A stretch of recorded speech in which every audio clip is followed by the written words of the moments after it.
So this one is second part of phylum Annelida. We are talking about some more characteristics. If we talk about grade of organization in annelids, then they are having organ system grade of organization. It means that they are having tissues making organs and organs making systems. For example, they do have a circulatory system, that is a closed circulatory system, is a complete system which have many organs. Then we talk about their germ layer. They are triploblastic, that is they are having three body layers: ectoderm, mesoderm and endoderm. Then their body possesses three separate sections. One section which is towards the mouth is called actually prosomium. That is first body segment at anterior end, the end which is having that their mouth. Then the trunk, the main body, and then the tail region, the last part of the body, at the hind region, which is also sometimes called, the tail region is also called pygidium. Then digestive system. As we know that they are free living organisms, they need a complete digestive system to take in the food, acquire the food and absorb it. So they are having a complete and developed digestive system. So they can digest the food properly. Then if we have a look on earthworm's anatomy, here you can see it.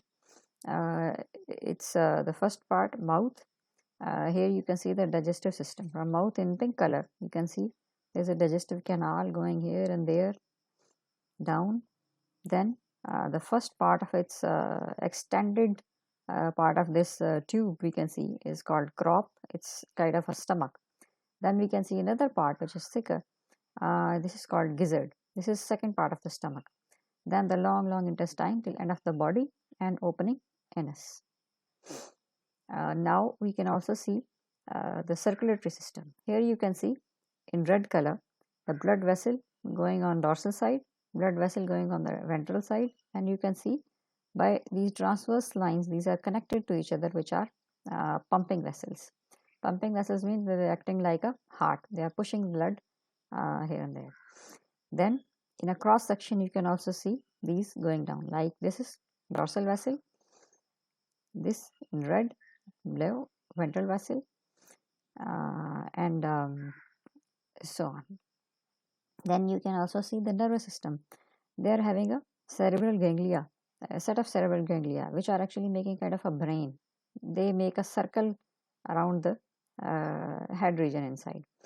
So we can call them the first animals which are having a brain.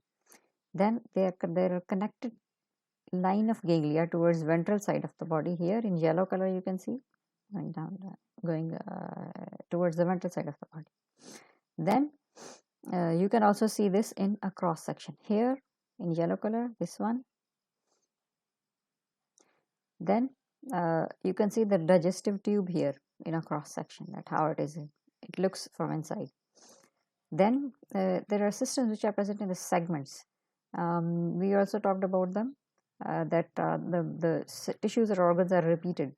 So this is the one which is actually their kidney. This is called metanephridium. It is an old type of kidney which is having a mouth opening and outside pore which is removing here the excretory material outside, and the tubules in which the material is collected temporarily.